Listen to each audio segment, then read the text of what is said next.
Nós vamos conversar com a secretária de Governo e vice-prefeita de Salvador, Ana Paula Matos. Boa noite, vice-prefeita.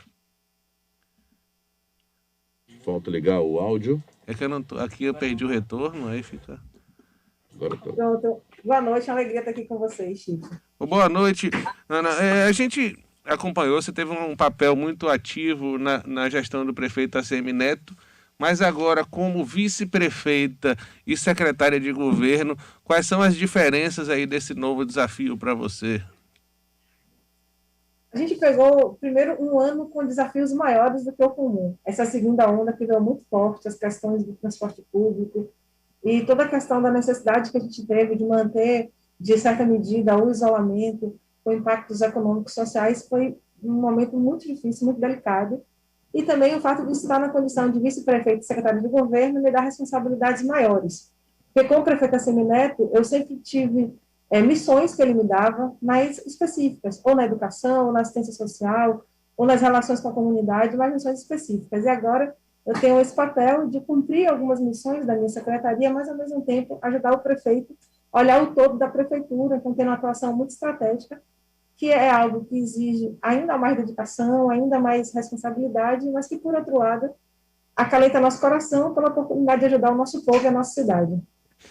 A gente sabe que essa segunda onda, como você mesmo disse, foi muito mais forte e a gente teve necessidade de ir corrigindo e aprimorando ainda os cuidados e as formas de combate que a própria prefeitura teve. Você acha que a gente já consegue, com esse know-how adquirido, ter um controle melhor, de forma que a gente não precise ter tantos fechamentos ou atitudes já quando os números estão muito altos?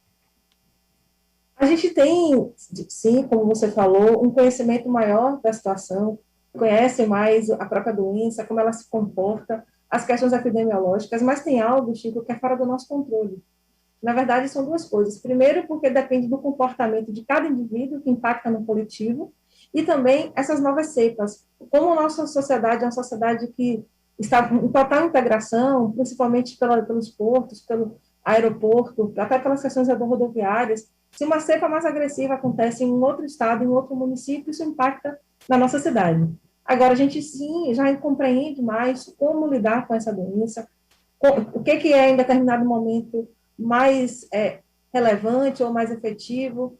A gente já consegue compreender essa relação da estrutura pública e da estrutura privada dos hospitais, trabalhando em rede.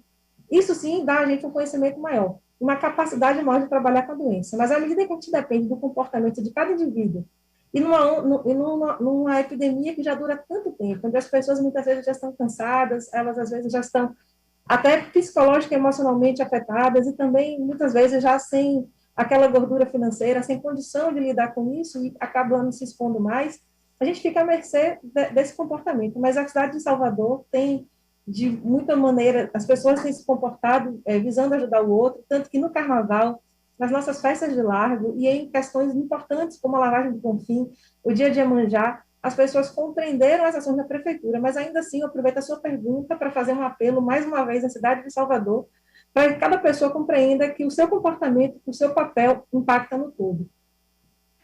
Deixa eu te fazer mais uma pergunta. A gente sabe que abril é o mês das chuvas e com isso você sempre acompanhou isso de perto. Quais são as precauções que a prefeitura já está tomando para poder conter os riscos que a gente sabe que vem com esse período? A gente sempre lança a Operação Chuva um mês antes, a gente lança em março, como fez mais uma vez esse ano, porque exige um trabalho prévio de limpeza dos canais, de verificação das bocas de lobo, dos dutos, para verificar se tem de algum momento, por algum motivo, entupimento, lixo. A gente fez muito isso, colocação de lunas, um trabalho também de sensibilização para as áreas de riscos, existe todo um mapeamento dessas áreas de risco. Salvador tem mais de 1.000 pontos de riscos entre áreas e pontos, conseguimos colocar mais de 350 tipos de proteção de encostas, ou proteção definitiva, ou geomanta. Ainda assim, numa cidade como Salvador, com as questões topográficas que temos, geográficas, a gente está sujeito ao risco, principalmente se acontecer situações como a gente teve esse mês. A gente teve em 3 dias mas em determinados locais, principalmente no subúrbio de Salvador, muito mais do que o acumulado previsto para o abril todo. Então, a gente já está hoje com 450 milímetros em algumas regiões da cidade, quando toda a previsão para o mês era de 296. Mas, assim, sua pergunta de modo efetivo, a gente tem se preparado, reforçando o nosso sistema da Defesa Civil e, principalmente, as limpezas de canais, de bueiros, a avaliação da cidade para que a gente não tenha questões físicas impactando nas questões que são da natureza mesmo, que são inevitáveis, que é o excesso de chuva. A gente está conversando com a vice-prefeita de Salvador e secretária de governo, Ana Paula Matos. Ana, Geraldo Júnior, aqui, presidente da Câmara, mandando um abraço para você, dizendo que tem muitas histórias com você. Mas Daniele, que está aqui na bancada comigo, tem uma pergunta para você. Olá, vice-prefeita, boa noite. Olha, a senhora falou do comportamento de cada pessoa em relação às medidas em combate ao coronavírus, né, para evitar essa disseminação. E a gente conversou algumas semanas atrás com o Lucas Gonçalves, que é do projeto Salvador Invisível, que trabalha com pessoas em situação de rua. Ele, inclusive, citou a senhora que tem um forte elo em um trabalho já conhecido com as questões sociais e principalmente com o pessoal em situação de rua. Queria que a senhora falasse, então, um pouco disso, sobre as ações da Prefeitura nesse momento de combate ao coronavírus, nesse momento de pandemia, mas também se a senhora já pensa em projetos para manter esse trabalho com a população. Dani, a gente tem feito, sim, um trabalho junto com a Secretaria de Promoção Social e Combate à Pobreza, Esporte e Lazer, do secretário Kiko Bispo, buscando cuidar de todas as questões sociais da cidade, principalmente das pessoas em maior vulnerabilidade social. E nesse público, a gente tem a população em situação de rua, uma população que merece todo o cuidado e toda a atenção. Desde o ano passado, a gente reforçou muito, junto com a Secretaria de Saúde, as ações e os cuidados para esse público, com o fortalecimento dos consultórios das ruas, com o projeto Girassóis. Saímos de 2 equipes para 5, com médicos à disposição, montamos também unidades de acolhimento institucional, inclusive, ainda no final do mês de março, inauguramos mais uma em Itapuã. Estamos fazendo um trabalho junto com a Secretaria de Promoção Social, que é o toque de acolher, porque quando foi lançado o toque de recolher, ok, quem tem como ir para casa, muito bem, e quem tinha que ficar na rua, como é que é ficar cuidado, assistido? Então, essa equipe da Sempre foi e reforçou esse trabalho. Eu tive a oportunidade de, por 2 vezes, acompanhar, junto com o secretário Kiki, essa aproximação, essa oferta dos leitos. Também estamos ampliando a disponibilização de quentinhas, o trabalho da população, para a população em situação de rua, dos nossos técnicos e assistentes sociais e psicólogos. Então, a gente tem reforçado muito. Temos alguns projetos, sim, em andamento, principalmente com a questão do Fast House, que é uma tecnologia onde a gente busca fazer com que essas pessoas, além de estarem em determinado momento, numa questão transitória dos nossos hotéis sociais, possam construir a própria autonomia, de repente conquistar o próprio emprego, possam também ter a sua própria casa, ter essa moradia inicialmente assistida, depois terem essa autonomia total. Estamos fazendo isso. Agora eu quero aproveitar, Dani e Chico, para falar de público da minha gratidão à Câmara de Vereadores de Salvador, e no nome do nosso presidente, Geraldo Júnior, agradecer a todos, porque nós, nessa área social, precisamos muito da Câmara e conseguimos aprovar projetos importantíssimos. Aprovamos esse ano a ampliação do Salvador por Todos, que é aquela verba que dá R$270 para pessoas de extrema vulnerabilidade, onde a gente inclui pessoas que saíram da situação de rua, que receberam e recebem o auxílio aluguel de R$300, mas que com o isolamento social, com as questões de restrições do comércio, elas estavam com dificuldade de fazer o corre, porque muitas saem dessa dormida na rua, mas elas vivem, de algum modo, desse trabalho da venda do dia, de um trabalho de artesanato, da venda de algum produto. Então, elas ficavam sem ter condição de prover a renda, elas entraram nesse projeto. Outras pessoas também beneficiadas pelo Salvador por Todos foram aquelas pessoas que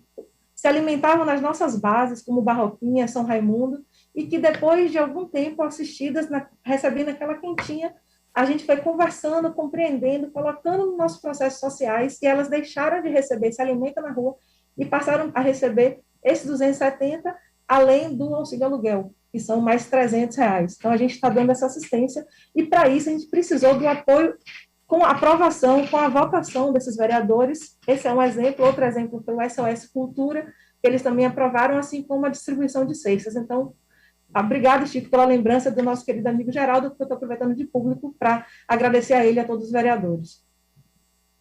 Perfeito. Nessa última terça-feira, a gente teve conhecimento, veio à tona as ameaças que a prefeita Eliana Gonzaga, prefeita de Cachoeira, primeira prefeita mulher, inclusive uma mulher negra de Cachoeira, vem sofrendo. O COI já está trabalhando em uma estratégia de proteção à prefeita, inclusive. Gostaria que a senhora comentasse o caso e também, do ponto de vista, claro, da sua experiência como mulher na política e agora vice-prefeita, né, de uma das capitais mais importantes do país. Fala um pouco sobre esse caso, por favor. Eu acompanhei um pouco pela própria internet, a partir do trabalho da imprensa. Verifiquei hoje que ela teve uma reunião com o secretário de Segurança Pública, que disponibilizou um apoio, uma escolta, mas acho que é muito triste você viver numa sociedade em que uma mulher negra, que chega onde chegou pelo seu trabalho, pelo seu merecimento, tenha que se sentir acuada ou ameaçada. Para evitar isso, não só para as mulheres que ocupam os cargos públicos, mas para todas as mulheres da nossa cidade, a gente vem fortalecendo, desde a gestão do prefeito Assemineto, e com a nossa gestão agora como o prefeito Bruno Reis, a Secretaria de Polícia para Mulheres, Infância e Juventude, com as práticas de combate ao feminicídio, também com a série de mecanismos e campanhas para empoderamento dessas mulheres, para a compreensão da sua realidade, do seu lugar no espaço. E, além disso, a gente também tem uma série de políticas voltadas para essa mulher chefe de família, essa mãe. E um dos exemplos que eu trago é o restaurante popular que a gente inaugurou lá em Pau da Lima. Eu tive a oportunidade de inaugurar, ainda secretária da Sempre, nos meus últimos atos. A gente não criou só um espaço para entregar alimentação a R$1. A gente colocou um complexo social. Ali eles têm atendimentos assistentes sociais, de psicólogos, tem pessoas representantes do SEBRAE para poder ajudar a formalizar algum negócio que essas pessoas queiram colocar, representantes para ofertar microcrédito e, sobretudo, oficinas para que elas tenham capacitação e possam prover a sua família. Nós chegamos a formar, antes da segunda onda, ainda no mês de janeiro de 2021, 109 mulheres. A gente identificou essas mulheres no nosso cadastro do CadÚnico, porque Salvador tem 214 mil famílias em situação de pobreza e extrema pobreza. 63% desse cadastro é composto de mulheres. Quando você pensa os filhos e as filhas, e quando você olha os representantes, os chefes de família, esse número vai a quase 73%. Imagine que praticamente 3/4 do nosso público de extrema vulnerabilidade social, das famílias, aliás, são geridas por mulheres. Então, são essas mulheres que têm a responsabilidade de cuidar dos seus filhos, de ajudá-los a se formar, a ter uma vida melhor, que estão sendo ameaçadas. Então, toda a minha solidariedade, toda a prefeita e todo o meu repúdio a qualquer pessoa que tenha ato machista ou que vise prejudicar os outros. Vice-prefeita, a senhora se filiou ao PDT para compor a chapa e concorrer na vice-prefeitura de Bruno Reis. Para os próximos anos, a senhora tem alguma intenção de se articular para se candidatar a outros cargos eletivos? Se não, quais são os seus futuros projetos? O que é que a senhora pensa como futuro na política? Eu sou professora, sou administradora, sou advogada, sou concursada da Petrobras.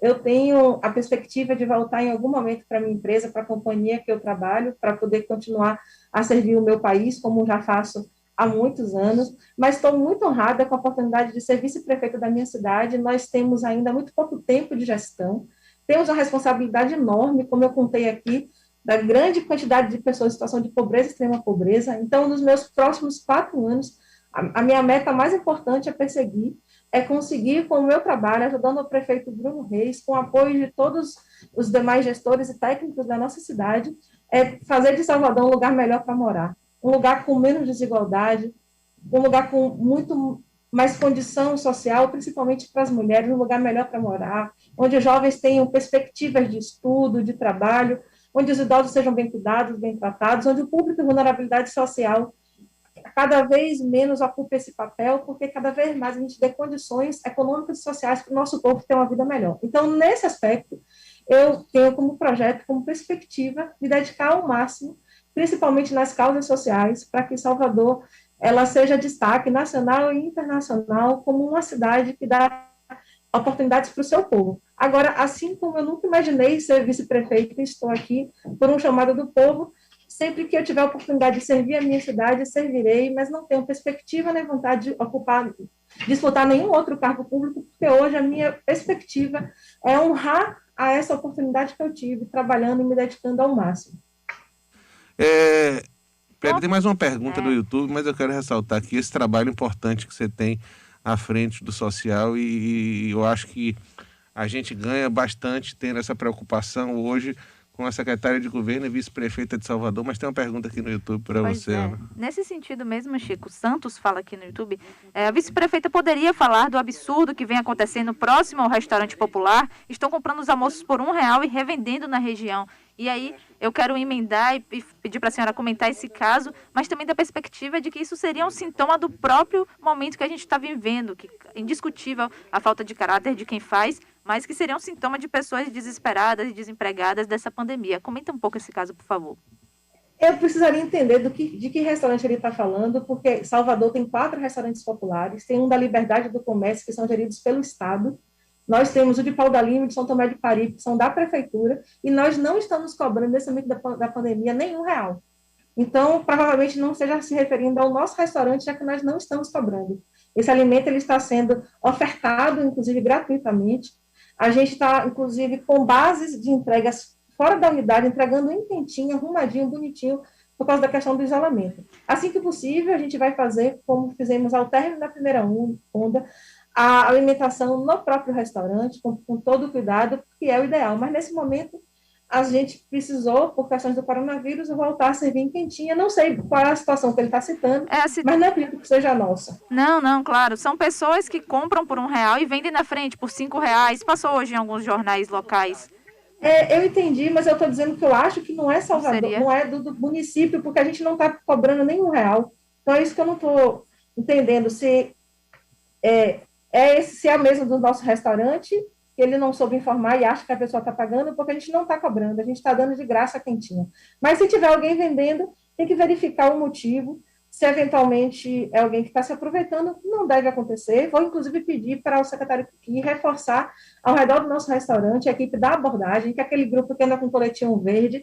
Inclusive, eu vim ontem, ontem mesmo no feriado, a gente fez uma entrega de uma geomanta que beneficiou 123 famílias, depois fomos na escola Eufrosina, na região do Lobato, e eu vim para a prefeitura acompanhar uma outra questão aqui do nosso trabalho, e eu vi a equipe andando pelo comércio, 4 pessoas da Sempre fazendo essa abordagem. Então, eu vou pedir que essa abordagem seja reforçada também ao redor dos nossos restaurantes populares.